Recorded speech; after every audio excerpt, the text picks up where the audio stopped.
Meus irmãos, bom dia.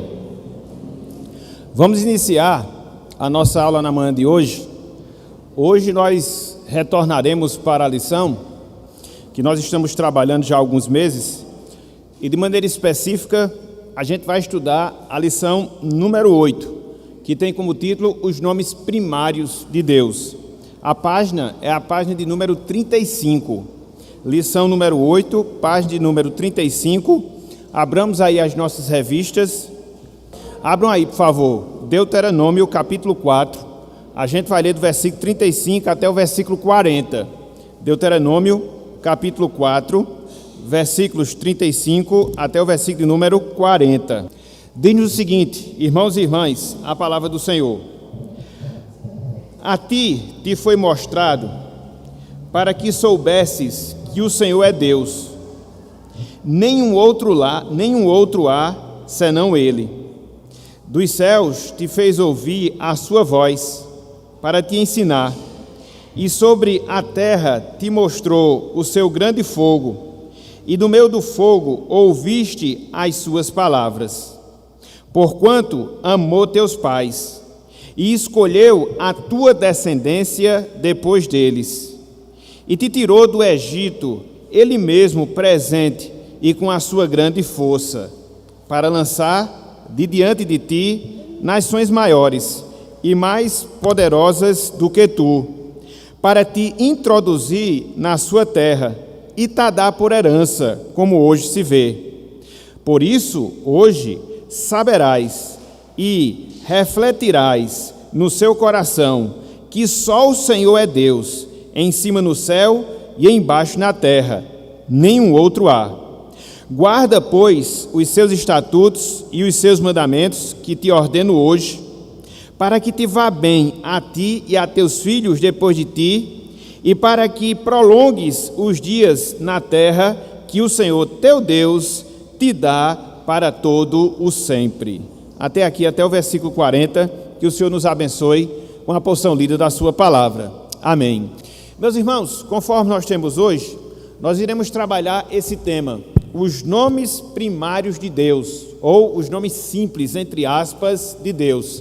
Como acontece, inclusive na gramática, da nossa língua portuguesa, existe aqueles substantivos, aqueles nomes que nós chamamos simples, quando é apenas um, e composto, quando é formado por mais de uma palavra. E aqui, de certa forma, a gente vai ver essa mesma ideia, esse mesmo conceito em relação aos nomes de Deus.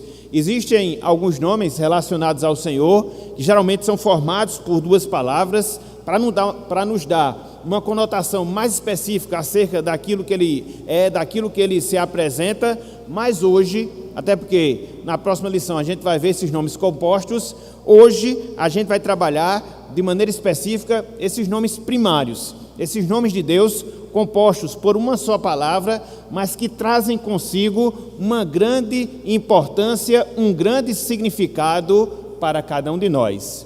Via de regra, meus irmãos, minhas irmãs, a gente não se importa muito com essa questão de nome. Às vezes, quando você tem um filho, às vezes, quando você tem uma filha, existem, é claro, as exceções. Muitas vezes você não considera a razão ou o motivo pelo qual você vai nomeá-lo ou você vai nomeá-la com aquele nome específico. Muitas vezes você faz de maneira aleatória, porque ouviu o nome, porque acha o nome bonito, porque muitas vezes é o nome de um artista, de uma pessoa importante, e você vai lá e põe o nome na criança. E aí você acaba não considerando as implicações em si desse ato. Quando nós olhamos, sobretudo o contexto da Bíblia, quando nós olhamos o contexto oriental, a gente percebe um posicionamento completamente distinto. A gente percebe um posicionamento completamente diferente. Os nomes, sobretudo quando eles eram colocados nos filhos, nas crianças, via de regra, estava atrelado a alguma situação que os seus pais passaram, via de regra, estava atrelado a um desejo que o pai tinha em relação àquelas crianças. Então, quando um homem, uma pessoa do Oriente, colocava um nome específico no seu filho, isso não acontecia por acidente, isso não acontecia aleatoriamente, isso não acontecia porque ele achava bonito em si, não, porque havia uma história por detrás da razão e do motivo pelo qual ele nomeava aquela criança com aquele nome específico. Então, essa é a realidade do contexto oriental, sobretudo do contexto bíblico, sobretudo do contexto da palavra do Senhor. E muito mais, meus irmãos, muito mais, minhas irmãs, quando nós pensamos em relação aos nomes de Deus. Nós servimos ao nosso Senhor, nós servimos a um Deus que se revela a nós através da sua palavra e que dentro desse processo de revelação que Deus faz de si mesmo, ele se apresentou com alguns nomes específicos. E esses nomes, eles não são sem motivos. Esses nomes, eles não são aleatórios.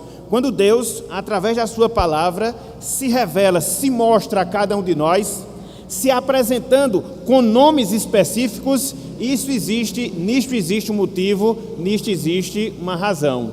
E aí, quando você vai considerar o significado desses nomes, quando você vai considerar as implicações desses nomes com os quais Deus se revela, você vai ser edificado e você vai aprender um pouco mais da forma como Deus ele se relaciona com cada um de nós, da forma como Deus ele se apresenta, de alguns traços das suas características, de algumas realizações de seus feitos. Então tudo isso envolve a questão de você estudar os nomes de Deus, os nomes do Senhor. E é por isso que na manhã de hoje, eu pretendo vencer essa lição hoje, eu queria que nós trabalhássemos pelo menos alguns desses nomes, 3 desses nomes, e aí, a partir da compreensão do significado desses nomes, edificar a nossa fé, termos uma compreensão mais exata de quem é Deus e como isso traz conforto, como isso traz consolação para o nosso coração. Então, esse é o motivo, esse é o objetivo de nós considerarmos essa lição número 8, os nomes primários de Deus. Então, feita essa observação geral, vamos começar aqui a entrar na lição. Eu não vou gastar muito tempo na introdução, eu vou gastar mais tempo na exposição propriamente dito, mas de todo jeito a gente vai fazer a leitura. Caso haja alguma observação, alguma dúvida, alguma contribuição, os irmãos fazem, ok? Então, acompanhe conosco a leitura aqui desse texto introdutório, da introdução. Diz o seguinte, o autor da revista: vivemos num país tão grande, de dimensões continentais, é justificável que notemos as diferenças regionais que encontramos de norte a sul do território brasileiro. Da mesma maneira que surgem diferenças culturais, sotaques, comida, o vocabulário do mesmo idioma português também vai se alterando. Por exemplo, mexerica, tangerina, bergamota, mimosa, poncã, são palavras que podem referir-se a uma mesma espécie de fruta. A gente até pode acrescentar aqui, né? A designação mais específica, a gente conhece esse tipo de laranja, é laranja cravo, né? Então, em cada região do país, essa mesma fruta, ela assume vários nomes diferentes, a depender do lugar, a depender da região, que é o que o autor justamente está falando, né? Nós vivemos num país muito grande, de dimensões continentais, então é comum que haja diferenças entre regiões, conforme ele colocou aqui, de cultura, de sotaque, de comida e, sobretudo, em relação ao vocabulário, as palavras que são utilizadas. Muitas vezes, uma palavra que nós utilizamos aqui soa mal para quem mora na região sul, sudeste do país e vice-versa. Então, isso faz parte da diversificação e da grandeza do território da nossa nação. Então, ele chama aqui a atenção de um exemplo específico da laranja cravo, né, como nós a conhecemos, em virtude do nome dela se alterar ou mudar de acordo com a cidade, de acordo com a região. E ele segue. Lombada, ondulação, quebra-mola, redutor, podem referir-se à mesma faixa elevada na superfície de uma rua ou avenida para diminuir a velocidade dos veículos. Assim, os nomes mudam, adequando-se ao seu contexto. Então, só exemplos aqui no sentido prático, né, daquilo que a gente vê no país. Agora, trazendo mais para a lição bíblica. Veja só, em Gênesis 2,19, lemos sobre o momento em que Deus leva os animais criados ao homem para ver como este, no caso, o homem, lhe chamaria. E o nome que o homem desse a todos os seres viventes, esse seria o nome deles. Por que isso? Porque havia uma necessidade de identificação. Deus também já havia feito a mesma coisa com o homem quando o criou, chamando-lhe de Adão, termo que vem de Adomá, que significa terra, pois fora criado do pó da terra. As palavras, e em especial os nomes, identificam pessoas, animais, coisas, atos, sentimentos, fatos, etc. A Bíblia ensina que Deus utilizou-se de nomes para se revelar ao homem. Alguns desses nomes se relacionam com o seu caráter e atributos, outros com seus feitos. Na língua hebraica, encontramos nomes de Deus na forma primária, simples, e na forma composta. Esta lição tem por alvo tratar de alguns nomes primários de Deus revelados nas Escrituras Sagradas. Então, o que eu queria que nós focássemos aqui nessa parte introdutória, o que eu queria que nós considerássemos aqui nessa parte inicial, isso que o autor fala da metade para o fim desse segundo parágrafo, quando diz: a Bíblia ensina que Deus utilizou-se de nomes para se revelar ao homem. Alguns desses nomes se relacionam com o seu caráter e atributos, outros com os seus feitos. Foi aquilo que eu acabei de falar, meus irmãos. Os nomes de Deus, eles não são revelados para cada um de nós de maneira solta, de maneira aleatória. Não, eles trazem consigo traços no que diz respeito ao caráter de Deus, no que diz respeito ao seu atributo, no que diz respeito aos feitos, às ações de Deus. Então, quando Deus ele se apresenta dessa forma, quando Deus ele se apresenta dessa maneira, ele tem esse propósito. Que propósito? De se mostrar com mais detalhes, de se mostrar com mais precisão para cada um de nós, para que o conheçamos da maneira como ele se apresenta e a partir dessa compreensão nós possamos reagir com fé, com esperança, com sujeição, com ânimo, enfim, com todos os sentimentos que advêm justamente dessa compreensão. Então, é por causa disso, repito, que a gente vai trabalhar pelo menos 3 desses nomes primários do Senhor, conforme nós temos aí nos 3 pontos da nossa lição. Aí você pode perguntar, mas são 4 que foram colocados aqui pelo autor. Existe o 4º nome aí, El Shaddai. Mas pela própria composição, esse nome é um nome composto. A gente vai estudar lá na frente, entendeu? Então, eu vou me ater aqui a esses 3 primeiros. El Shaddai, na próxima lição, a gente pode ver, e com certeza a gente vai ver alguma coisa nesse sentido. Quais são os 3 nomes de Deus que vão concentrar a nossa atenção na manhã de hoje? Esses 3 que vocês estão vendo aí. Elohim, Yahvé e Adonai. Vamos trabalhar cada um deles, considerar alguns versículos em relação a eles e desdobrar aqui no seu sentido mais prático o significado desse nome. Ok? Podemos seguir na sequência aqui, ponto 1, ponto 2, ponto 3, sim ou não? Muito bem, então vamos lá. Elohim é o primeiro nome que nós temos aí. Significa o poderoso, no seu sentido mais primário, né? A palavra Eló, mas no caso Elohim está aqui no plural. Significa o poderoso, literalmente os poderosos, conforme nós falamos, porque a palavra Elohim está na sua estrutura plural. Esse nome ocorre cerca de 2.500 vezes no Antigo Testamento. Somente em Gênesis 1:1 até Gênesis 2:3 aparece 35 vezes. Veja, meus irmãos, a quantidade de incidência desse nome, conforme nós temos aqui no Antigo Testamento. O nome Elohim, os poderosos, atribuindo-se a Deus, aparece pelo menos 2.500 vezes por todo o Antigo Testamento. Só no trecho de Gênesis, capítulo 1, versículo 1, até o capítulo 2, versículo 3, que é o texto da criação, aparece 35 vezes essa mesma palavra. Isso já aponta para um fato e já aponta para uma verdade. E aqui o autor ele coloca: Elohim descreve Deus como criador e sustentador do mundo e do universo. Então, quando nós vemos, quando nós ouvimos a palavra Deus, qual é a ideia? Qual é a compreensão?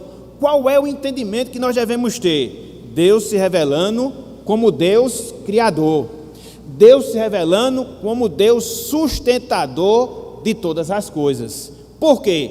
É o registro que nós temos. É o registro que nós encontramos logo no relato inicial da criação. Veja aí, Gênesis capítulo 1, versículo 1. Gênesis capítulo 1, versículo 1. É interessante que essa afirmativa inicial que a Bíblia faz em relação a Deus e a sua criação, ela não procura comprovar a existência de Deus, nem tampouco comprovar que Deus ele fez todas as coisas. Simplesmente ela declara. Por quê? Porque a função da Bíblia, a função da palavra de Deus, revelar o Senhor. E é aqui que nós encontramos a revelação inicial de Deus, mostrando o personagem principal das Escrituras e mostrando o seu primeiro feito, a sua primeira obra. Então é dito, no princípio criou Deus os céus e a terra. É interessante porque a gente vê aqui o sujeito da frase lá na frente, né? Mas quando você pega o original, Deus, o sujeito da frase, ele está logo no início. Infelizmente aqui na tradução ele ficou um pouco para trás, mostrando justamente isso, a supremacia, mostrando a importância da pessoa de Deus em toda a Bíblia, como sendo o quê? O seu personagem principal. Então, o que é que nós temos aqui nesse registro? Do primeiro versículo da palavra de Deus, nós vemos a revelação de Deus, fazendo o quê? Criando todas as coisas. O seu primeiro ato, no sentido da criação visível, a sua primeira obra. Então, Gênesis, ele inicia o seu livro dessa forma, apresentando Deus, mas não só apresentando Deus, apresentando o que esse Deus realizou, no caso, criando todas as coisas. Foi por isso que nós enfocamos essa ideia que nós devemos ter da palavra de Deus. Via de regra, ela traz essa compreensão para nós. Deus, aquele ser que cria, Deus, aquele ser que sustenta e sustenta todas as coisas. Então, desde o primeiro versículo, desde as páginas iniciais da Bíblia, é essa a verdade que nós encontramos. Ok, meus irmãos? E aqui volta para a lição. O nome, esse nome Elohim, conforme nós falamos, aparece no plural, porque no seu sentido singular é Eló. E aí ele diz, indicando intensidade e plenitude de poder. Alguns até falam, né, que aqui tem a ver com a existência da pessoa trinitária de Deus, né? Tanto na pessoa do Deus Pai, do Deus Filho, do Deus Espírito Santo. 3 pessoas, por isso Elohim no plural, apontando para essa realidade. E aí segue, no Novo Testamento, que foi escrito em grego, aparece a palavra Theos, que significa Deus, mas também dentro dessa mesma conotação, mas também dentro dessa mesma ideia, o Deus que cria, o Deus que sustenta e sustenta todas as coisas. Talvez, meus irmãos, a gente considere esses fatos e vejamos aqui uma certa normalidade, e de fato deve ser normal para nós. Contudo, a gente tem que estar sempre trazendo essas ideias, essas verdades para as nossas vidas. De quê? De nós enxergarmos o nosso Deus como aquele que cria, de nós enxergarmos o nosso Deus como aquele que sustenta todas as coisas. O mesmo poder que Deus operou para criar é o poder que Deus também usa para sustentar. Nada foge ao seu controle, nada foge ao seu sustento. Se nós estamos aqui, não é por alguma obra aleatória, não, é uma obra fruto da vontade do Senhor. Se nós aqui estamos nos sustentando, ou se somos sustentados, é porque esse mesmo Deus também, pelo fato de ser Deus, sustenta e sustenta cada um de nós.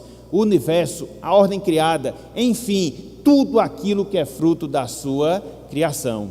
Considerar o nome de Deus envolve justamente esse aspecto, aquele que cria e aquele que sustenta todas as coisas. Então a gente já viu aqui Gênesis 1:1, no princípio criou Deus os céus e a terra, ou seja, aponta para o personagem principal das Escrituras, Deus, aponta para aquilo que ele fez, criou os céus e a terra, justamente dentro dessa visão. Mas não só isso, eu queria ler esse outro texto aqui com vocês, Deuteronômio capítulo 4, versículo 35. A gente já leu na leitura introdutória, mas eu queria relê-lo para destacar aqui alguns pontos dentro disso que nós estamos considerando. Abram aí, Deuteronômio capítulo 4, versículo 35. Deuteronômio capítulo 4, versículo 35. Eu acho bem interessante aqui esse contexto de Deuteronômio 4. Moisés está chamando o povo a uma responsabilidade, está exortando o povo a servir verdadeiramente o Senhor.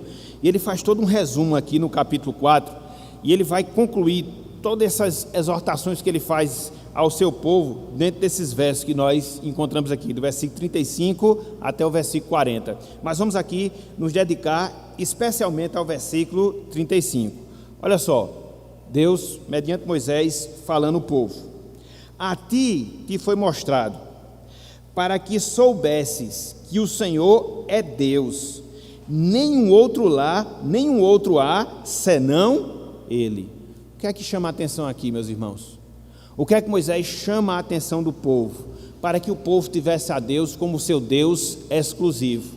Mas por que isso foi importante? Por que nós encontramos essas palavras aqui, nessa reta final, quando o povo estava prestes a entrar na terra prometida? Por uma simples razão, por um simples motivo.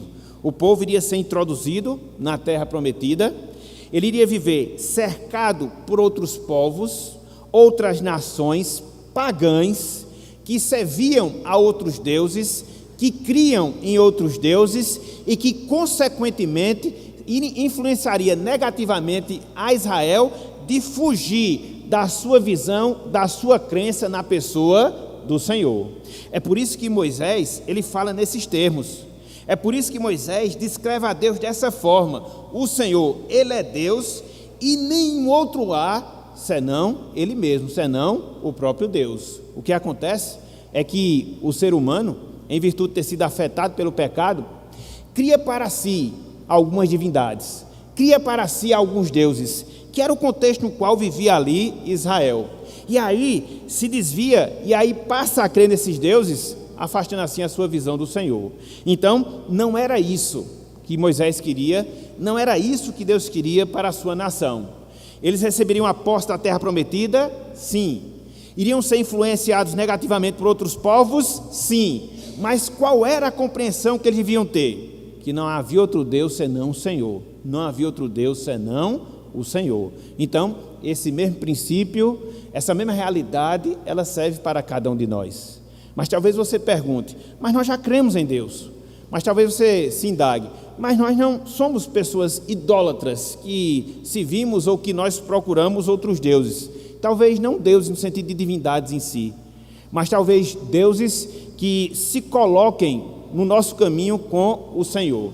É por isso que no Decálogo, Deus é muito claro que Israel não deveria ter nenhum Deus diante do Senhor, justamente por causa dessa nossa propensão de muitas vezes colocar, igualar e até mesmo suplantar outros deuses que nós criamos em detrimento do Senhor. Às vezes as coisas materiais, às vezes o entretenimento, às vezes o nosso prazer pessoal. Então são tipos mais sutis de idolatria, são tipos mais sutis de nós estarmos servindo a outros deuses e de estarmos fugindo a essa realidade. Se Deus é o nosso Criador, se Deus, Ele é o nosso sustentador, a quem nós devemos adorar? A quem nós devemos servir exclusivamente? Esse Deus. Não foi sem razão, meus irmãos, não foi sem razão, minhas irmãs, que lá em Mateus capítulo 6, versículo 33, quando Cristo ele profere algumas instruções para que nós vençamos a ansiedade, qual foi um dos conselhos práticos que Cristo deu, de maneira específica, no versículo 33? Abram aí, Mateus capítulo 6, versículo 33. Essa deve ser a nossa norma, essa deve ser a nossa regra. E ver a Deus como Deus, ver a Deus como nosso Criador e nosso sustentador, deve nos levar a essa posição, a essa conduta, a essa prática na nossa vida. Mateus capítulo 6, versículo 33. Repito, uma coisa muito já conhecida de cada um de nós, mas infelizmente nós temos a tendência de nos esquecermos e de nos afastarmos desta realidade. Todos juntos, o que é que diz aí Mateus 6, 33?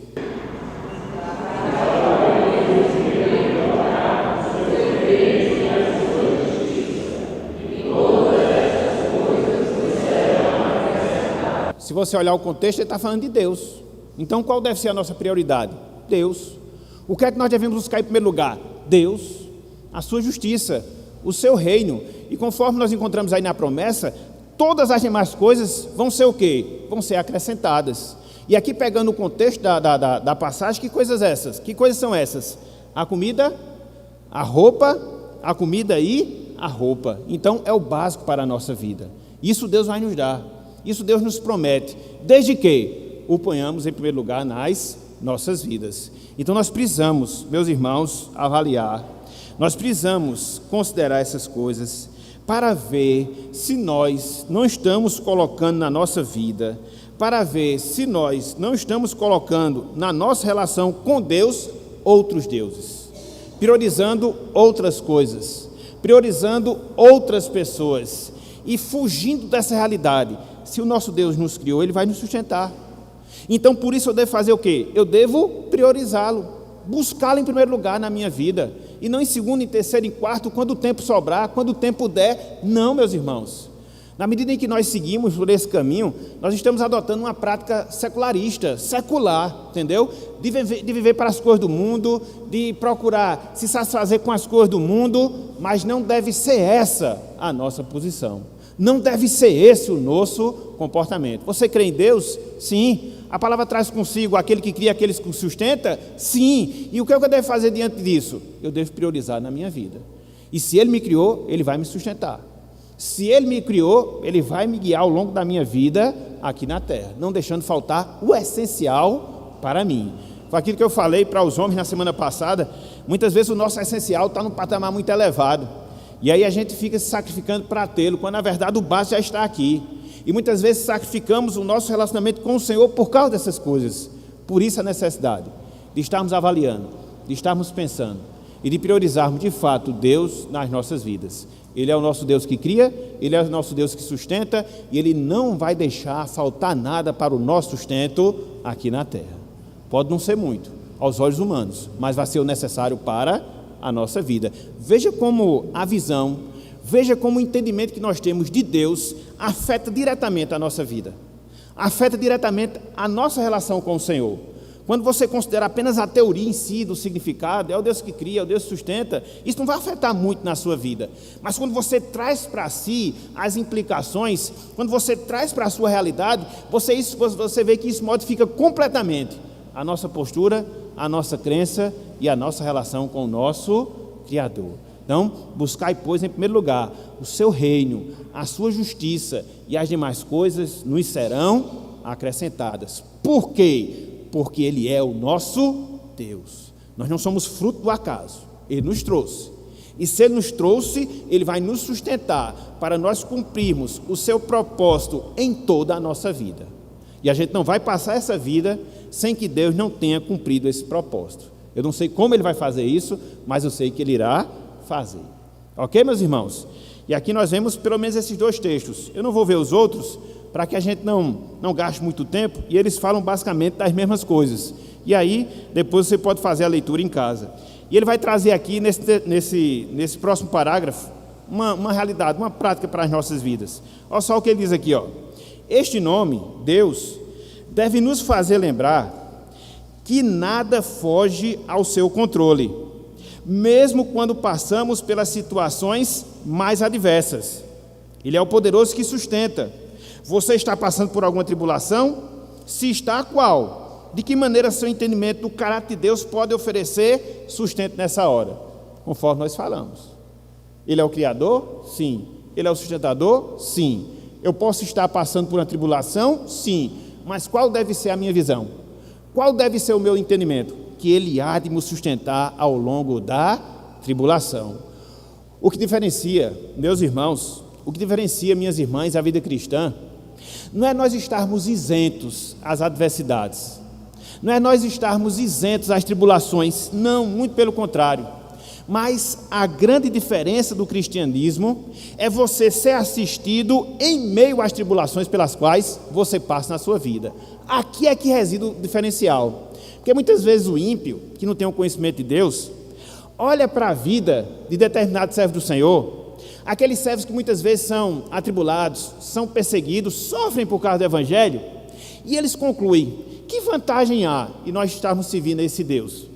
Que proveito há em nós estarmos servindo a esse Senhor? Se quando nós consideramos a vida de determinadas pessoas que lhes são fiéis, que lhes são obedientes, mas muitas vezes são assoladas por várias dificuldades, que vantagem há nisso? A vantagem é essa, que na tribulação, na adversidade, nós temos a presença permanente de Deus, transmitindo da sua paz e da sua alegria e da sua satisfação, do seu conforto, do seu fortalecimento aos nossos corações. Isto o ímpio não tem. Isto o ímpio não tem.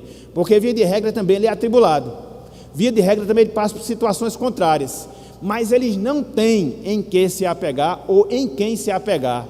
Eles não desfrutam de nenhum poder interno nas suas vidas para lhe dar as condições necessárias para, diante da tribulação, sustentar, atravessar e considerar esse auxílio que recebeu na sua vida. Estão soltos.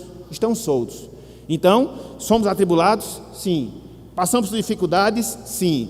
Mas nós temos a presença do Deus Criador, do Deus Sustentador nas nossas vidas, nos nossos corações. Foi por isso que Cristo disse: neste mundo tereis aflições, mas tendo bom ânimo, eu venci o mundo. Foi por isso que Cristo falou a Paulo, conforme nós temos em 2 Coríntios capítulo 12, a minha graça te basta, porque o meu poder se aperfeiçoa na fraqueza. Então esse é o diferencial.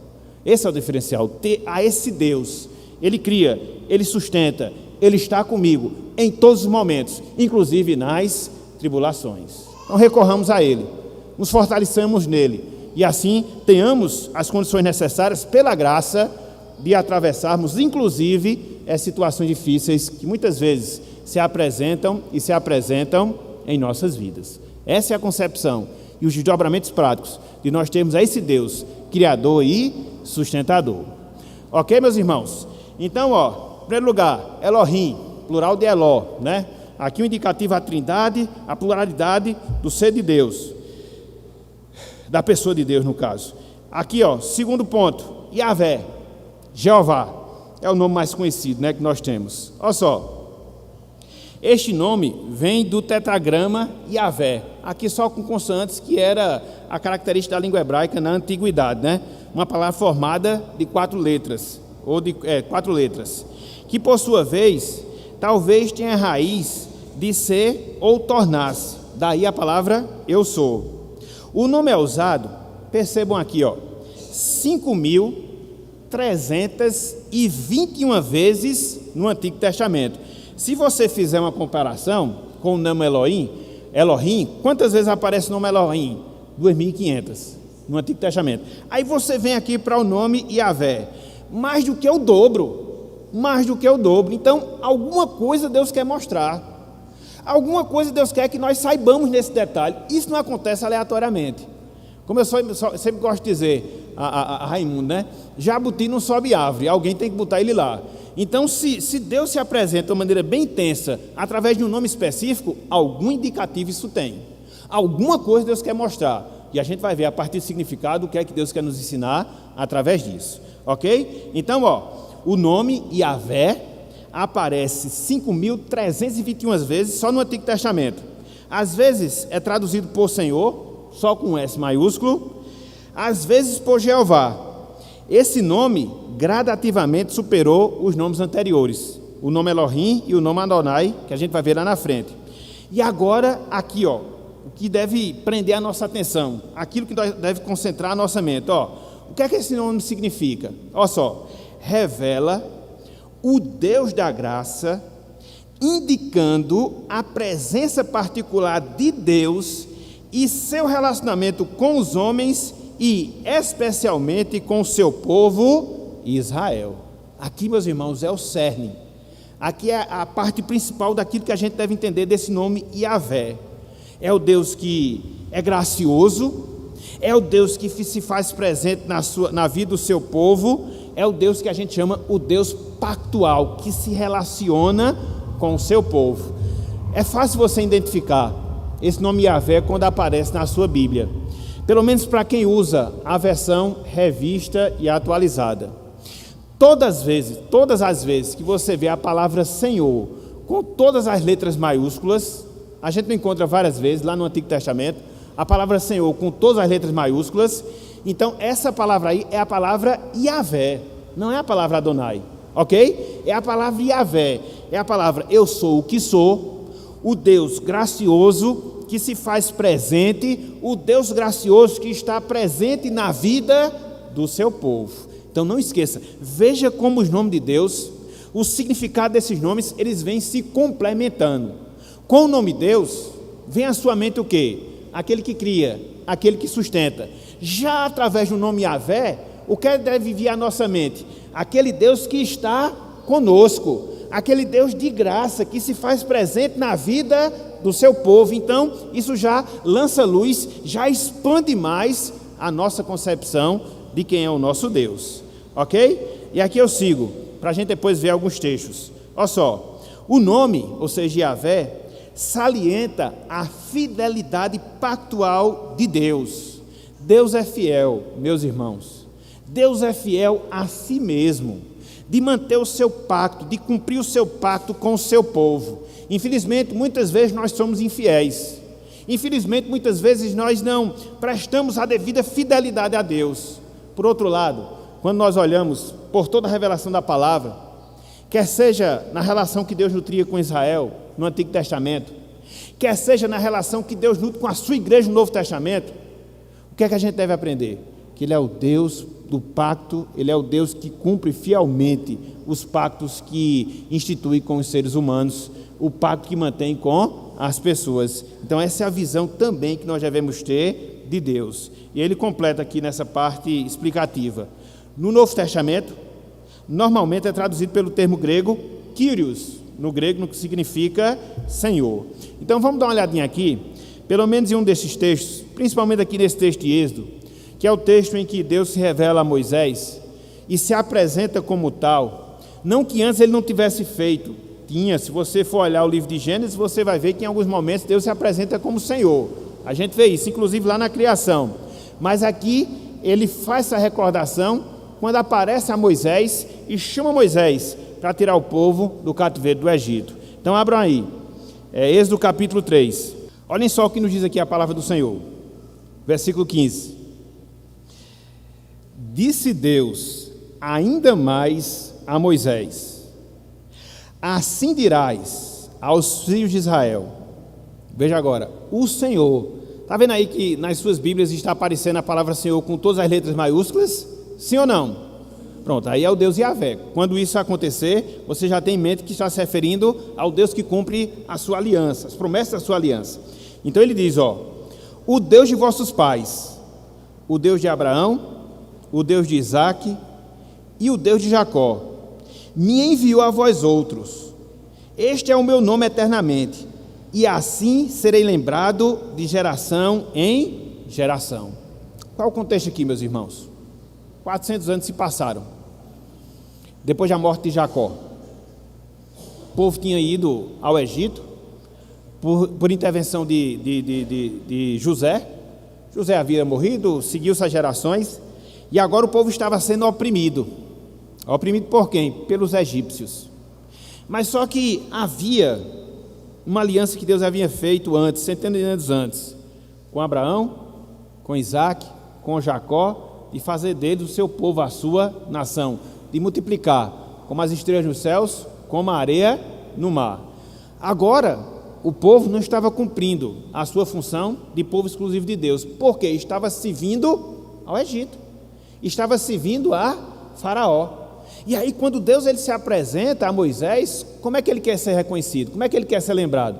Como o Senhor, aquele que havia feito o pacto com Abraão, com Isaque, com Jacó, e que agora iria consumar esse pacto, libertando o povo de Israel do cativeiro do Egito, lhe dando posse da terra prometida e cumprindo assim as suas santas promessas, após 400 anos. Então, o que é que isso nos leva a entender? Que Deus é fiel, meus irmãos, no cumprimento do seu pacto. Que Deus é fiel, minhas irmãs, no cumprimento das suas promessas. Disto você pode ter certeza, como aconteceu aqui no caso de Êxodo, entendeu? Se for possível exterminar quase uma nação, Deus vai fazer. Se for necessário abrir um mar para o seu povo passar a terra seca, também Ele vai fazer. Por quê? No cumprimento das suas promessas, Ele não está limitado a nada nem a ninguém. Veja como isso é importante para as nossas vidas. Veja como isso é importante. Nós estamos limitados muitas vezes. Assumimos determinados compromissos que muitas vezes a gente não cumpre. Por quê? Somos impotentes para tal. Isso faz parte da realidade, da característica humana. Mas a gente não pode ter esse conceito em relação a Deus. Jamais. Jamais. Se Ele cumpriu, ele vai, se ele prometeu, ele vai cumprir, mesmo que se passem centenas de anos, mesmo que as situações estejam adversas. Foi por isso que quando ele se apresentou a Moisés, ele diz: eu sou o Deus de Abraão, de Isaac, de Jacó. Lembre-se do pacto que eu havia feito com os patriarcas, e agora eu irei cumprir esse pacto, libertar esse povo e fazer desse povo a minha propriedade exclusiva. Meu nome é Yahvé, meu nome é o Senhor, e é assim que eu quero ser lembrado por todas as gerações. Seguindo, versículo 16, olha só, Deus falando a Moisés ainda: vai, ajunta os anciãos de Israel e dize-lhes: o Senhor, mais uma vez, o Yahvé, o Deus de vossos pais, ele repete, o Deus de Abraão, o Deus de Isaac e o Deus de Jacó, me apareceu dizendo: em verdade vos digo, em verdade vos tenho visitado e visto o que vos tem sido feito no Egito. O que é que isso indica, meus irmãos? A presença de Deus. O povo estava sofrendo, estava, sendo escravo, estava, mas a partir dessa última declaração aqui que nós temos no versículo 16, esse fato do sofrimento do povo de Deus estava passando desapercebido por Deus? Eu tenho visto. Vocês estão sofrendo, mas eu tenho visto. E agora chegou o momento de eu libertar vocês. Olha só, meus irmãos, coisa interessante. Olha só que coisa confortante. Porque se no Antigo Testamento Israel era esse povo da aliança, hoje nós que somos a igreja de Deus, somos o povo da nova aliança. Então Deus vê também a nossa vida, Deus vê também os nossos sofrimentos. Deus não passa desapercebido da nossa vida, porque Ele se faz presente através do Espírito Santo. Então esse mesmo princípio de manutenção do pacto, na pessoa de Cristo Jesus, Deus instituiu o pacto da redenção, o pacto que já havia sido planejado por Deus desde toda a eternidade. A gente vai ver um pouco disso hoje, quando a gente considerar 1 Pedro, capítulo 1, versículo 18, versículo 17, até o versículo de número 21, a gente vai ver um pouco disso. Então, esse pacto que Deus fez em Cristo Jesus, de constituir para si um seu povo, ele foi planejado desde toda a eternidade, e ele foi consumado no tempo. Então isso mostra a semelhança do que acontece aqui com Israel, que Deus se mantém fiel às suas promessas, e nós estamos nesse pacto, nós estamos nessa aliança.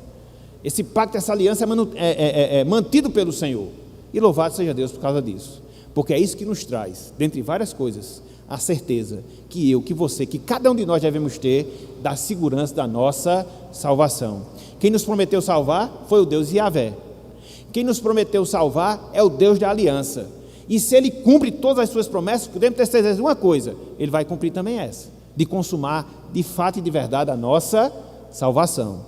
Ela já se iniciou, ela está em processo, mas ela vai ser consumada. Então, veja, a partir dessa declaração final, que Deus via o sofrimento do seu povo, porque Ele estava presente com o seu povo, e agora intervir para libertar esse povo.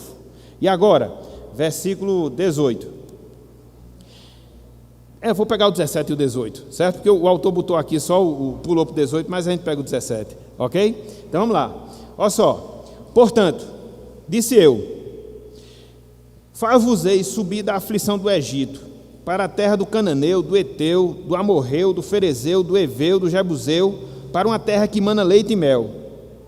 E ouvirão a tua voz, e irás com os anciãos de Israel ao rei do Egito, e lhe dirás: o Senhor, o Deus dos Hebreus, nos encontrou. Agora, pois, deixa-nos ir caminho de 3 dias para o deserto, a fim de que sacrifiquemos ao nosso Senhor, a fim de que sacrifiquemos ao Senhor nosso Deus, o Deus que se relaciona com o povo.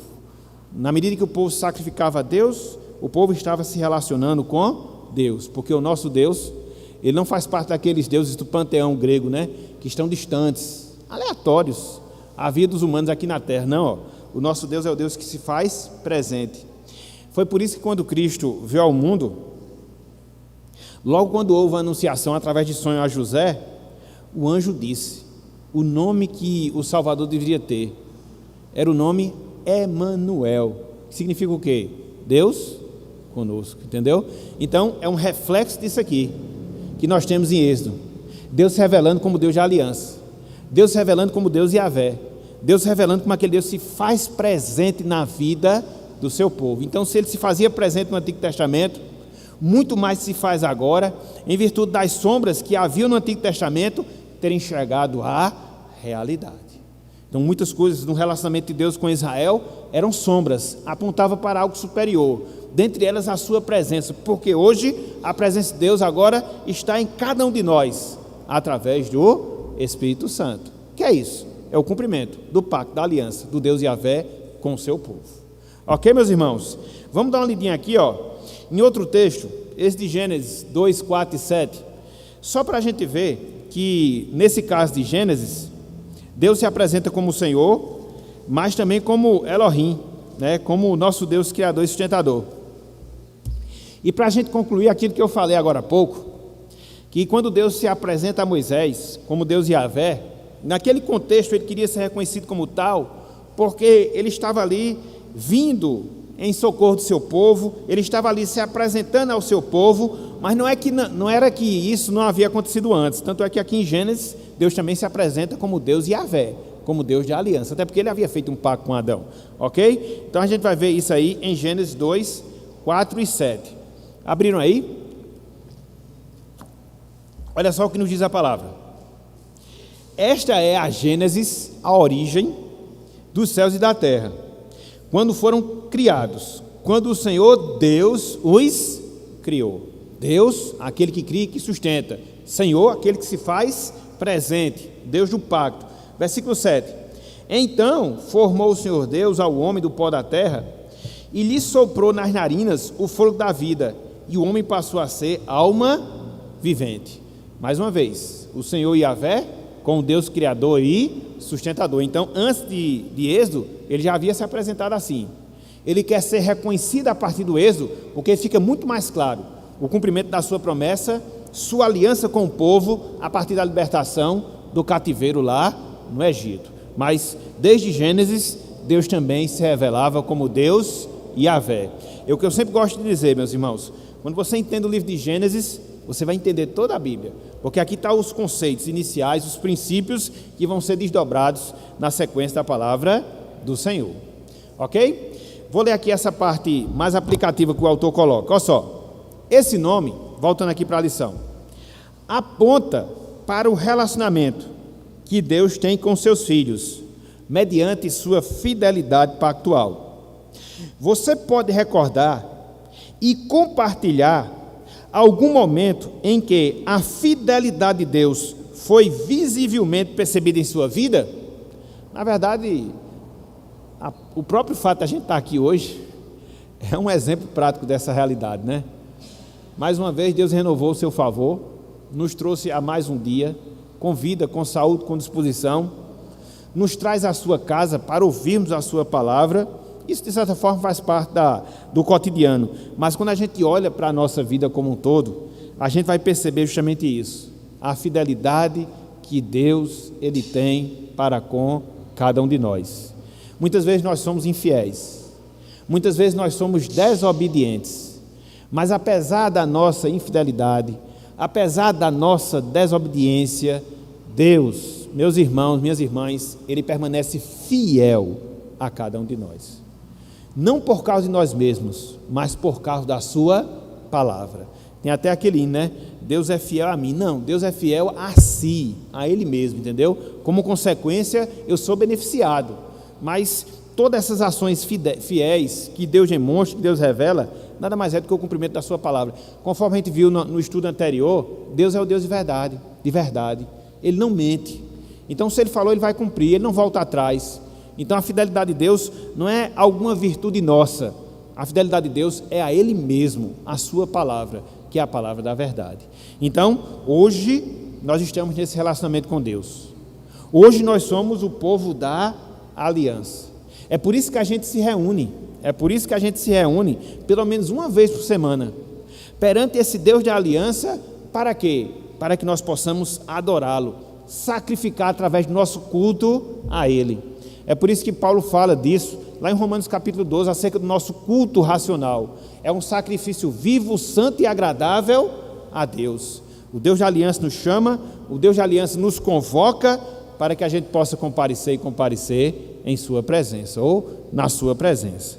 Ok, meus irmãos? Então, o Deus é Elohim, Criador, sustentador, o Deus Yahvé, e agora, por último, o Deus Adonai. Vai dar tempo. A gente disse que ia ver apenas 3, vai dar tempo. Então, olha só, este nome, Adonai, relaciona-se com os 2 outros já citados. Vem de Adon, palavra hebraica, que significa Senhor, Mestre. Implica a ideia de revelar a Deus como governante todo-poderoso, a quem tudo está sujeito, e com quem o homem se relaciona como servo. Qual é o conceito aqui de Deus? Ele é o nosso soberano. Ele é o Criador, Ele é o sustentador, Ele é aquele que se faz presente e cumpre as suas promessas, e agora Ele é o quê? O governante sobre as nossas vidas. Ele é o nosso rei. Ele é o nosso rei. É interessante que essa palavra Adon, quando você vai ver no hebraico, você percebe que ela vai ser aplicada a homens também, a reis, a governantes, a senhores, mas ela é aplicada sobretudo à questão de Deus, em virtude dele ser o nosso Deus soberano. Então é uma aplicação bem específica no sentido espiritual. Então é assim que a gente deve ver também a Deus, como aquele que é o nosso soberano, como aquele que é o nosso Senhor. E nessa relação, o que é que nós somos dele? Nós somos servos, nós somos servas. E é interessante porque, pegando aquilo que Cristo disse, quando nós tivermos feito toda a vontade do Senhor, como é que nós devemos nos considerar? Servos inúteis. Por quê? Porque nós fizemos apenas o que nós deveríamos fazer. Mas é essa visão que nós também devemos ter de Deus, como nosso Senhor. E como isso, meus irmãos, e como isso, minhas irmãs, impacta positivamente na nossa vida. Porque hoje, infelizmente, há uma inversão de valores. Deus, ele agora não é mais o Senhor são os homens. Deus, ele tem que agir de acordo com a vontade do homem. Deus, ele tem que operar de acordo com as destinações do homem. Infelizmente, é essa inversão de papéis que a gente vê hoje. Mas não é isso que a Bíblia diz. Ele é o nosso Senhor, Ele é o nosso soberano, Ele é o nosso rei. Às vezes a gente perde assim a visão do que seja um soberano, porque a gente vive, de certa forma, naquilo que nós chamamos de um Estado democrático. Ou seja, é o governo do povo. Mas quando a gente pensa um pouco na história, pensa um pouco no passado, naquelas nações, e eram muitas, sobretudo lá na Europa, nações monárquicas, onde o regente principal era um rei. Meus irmãos, o rei tinha autoridade para fazer tudo. Na verdade, ele julgava, na verdade, ele conduzia, ele comandava a sua nação à guerra. Então, o rei, de fato, ele era o soberano. Então, essa imagem que a Bíblia traz em relação a Deus, que nós somos agora os seus súditos, e como tais, nós não podemos deixar de nos sujeitar a esse Senhor. Mas como muitas vezes nós agimos de maneira insubmissa? Por quê? Porque passa-se desapercebida essa realidade. Ele é o Deus Adonai, o Senhor, o soberano sobre as nossas vidas. Essa ideia, essa concepção que nós devemos ter de Deus, que afeta diretamente a nossa vida aqui na terra. E aí eu sigo aqui na lição. É frequentemente usado com Yahvé, o Senhor Deus, geralmente é traduzido por Senhor. E aí quando você vê, a palavra Senhor, somente com S maiúsculo, sendo atribuída a Deus, é Senhor no sentido de Adonai, e não Senhor no sentido de Yahvé. Fica fácil você distinguir, e na Bíblia revisualizada é muito mais fácil. Muitas vezes você vai ver a palavra Senhor somente com a primeira letra maiúscula. Então, que Senhor é esse? Adonai. Que Senhor é esse? É o Senhor soberano. Que Senhor é esse? É o nosso rei. E quando você vê Senhor com todas as letras maiúsculas, não, esse é o Deus Yahvé, o Deus eu sou o que sou, que cumpre a sua aliança conosco, que se faz presente na nossa vida. Então, vamos ver aqui alguns exemplos disso. A gente tem 10 minutos, acho que dá para a gente concluir. Vamos lá, primeiro deles, Josué 5,14. Abram aí, por favor. Eu vou ler a partir do versículo 13, fica melhor, ok? Até o 15. Qual o contexto aqui dessa passagem, meus irmãos? O povo estava renovando a sua aliança com Deus. Veja que a gente sempre precisa de renovações da nossa aliança com o Senhor. O povo ia invadir a cidade de Jericó, os muros bem largos, fortes, mas Deus disse que ia dar aquela cidade. Foi o que aconteceu, o povo se circuncidou, aquelas crianças que não haviam sido circuncidadas, que estavam ali naquele processo ali de peregrinação, as pessoas que não haviam sido circuncidadas, porque a circuncisão era um símbolo do pacto que Deus havia instituído desde de Abraão, há centenas de anos atrás. Então, a Páscoa aqui é celebrada, mais uma vez, como aconteceu lá em Êxodo, quando o povo saiu do cativeiro egípcio. Então, o povo estava se preparando para a batalha, se preparando para derrubar os muros de Jericó. É interessante, né? Porque Deus estava com eles, Deus iria dar vitória a eles, mas vejam que isso não os isentou de quê? De se santificarem, né? Eles se circuncidaram, eles celebraram a Páscoa, porque Deus age, meus irmãos, na santidade. Às vezes a gente quer que Deus haja e vive vivendo mundana, carnal, fica complicado, viu, meus irmãos? É difícil, porque essa não é a ordem de Deus, entendeu? Ele quer que você se santifique, e quando você se santifica, Ele vai agir através de você, até porque Ele é santo, né? Então você observa isso de maneira muito clara, e até pegando um gancho aí com o que o presbítero Antônio Gomes falou sexta-feira passada, né? O povo vem aqui, só para abrir um parênteses, destrói Jericó, vence, derruba os muros, Deus faz uma vitória extraordinária, aí depois eles vão, aqui no caso de Jericó, Acã desobedece a Deus e pega uma daquelas coisas que eram condenadas, que Deus havia proibido que eles não pegassem, já quebrou essa questão da comunhão por causa do pecado. Aí eles vão lutar contra a cidade de Ai, que, como dizia pastor Armando, até o nome dói. Ele tinha essas tiradas, na cidade de Ai até o nome dói. Aí chegou lá, não precisa ir todo mundo não, a cidade é pequena, o povo é fraco, a gente vai vencer. Morreram, entendeu? E Deus puniu a Acã. E enquanto o povo não se santificou de novo, Deus também não agiu. Olha só, meus irmãos, então isso aponta para a necessidade de quê? De procurarmos viver vidas santas. Você quer ver o agir de Deus na sua vida? Você quer ver o agir de Deus na vida da igreja? Santifique-se, faça sua obrigação. Porque tem gente que reclama muito, mas nem se santifica a ele mesmo e quer que as coisas aconteçam como? Então, é essa a ordem que a gente encontra aqui. Pois bem, fechado parênteses, agora a gente chega aqui no versículo 13. Olha só o versículo 13. Estando Josué ao pé de Jericó, levantou os olhos e olhou, e eis que se achava em pé diante dele um homem que trazia na mão uma espada nua. Chegou-se Josué a ele e disse-lhe: És tu dos nossos ou dos nossos adversários? Respondeu ele: Não, sou o príncipe do exército do Senhor e acabo de chegar. Aqui, meus irmãos, é uma visão da segunda pessoa da Trindade antes da encarnação. Então Josué se prostrou com o rosto em terra e o adorou e disse: Quem diz meu Senhor, a palavra aqui Senhor, a palavra Adonai, ao seu servo? Que diz, melhor dizendo, o meu Senhor ao seu servo. Então veja que Josué faz o quê? Se prostra. E a gente só se prostra diante de quem? Diante de Deus.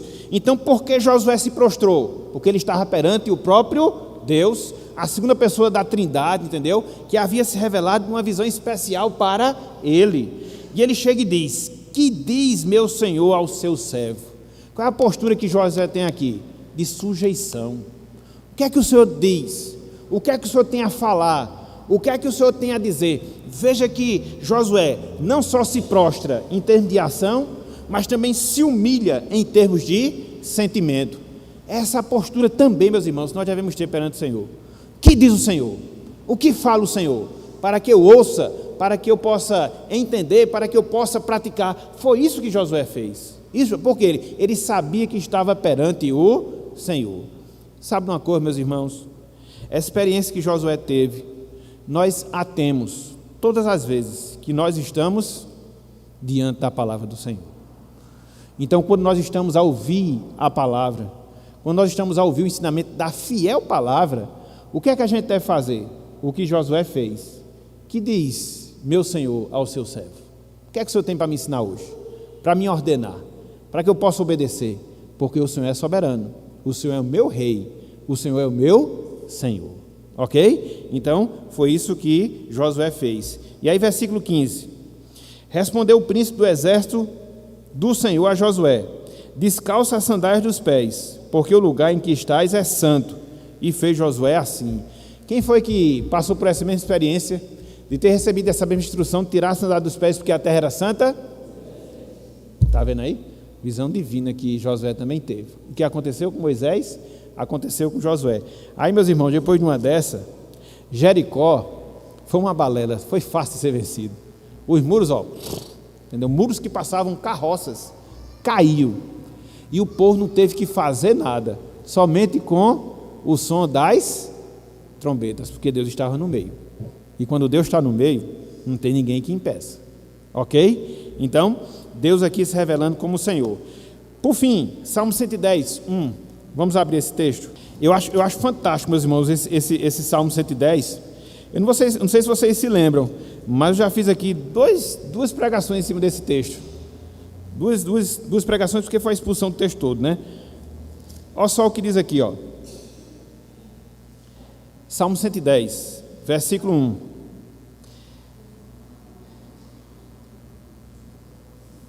Disse o Senhor, como é que está o Senhor aí? Yahvé, ao meu Senhor. Então você percebe, a palavra Senhor aqui, Adonai é a segunda. Existem duas pessoas aqui, não existe? Porque disse o meu Senhor ao meu Senhor, e são dois personagens. E Davi está vendo, então são três pessoas envolvidas aqui no diálogo, entendeu?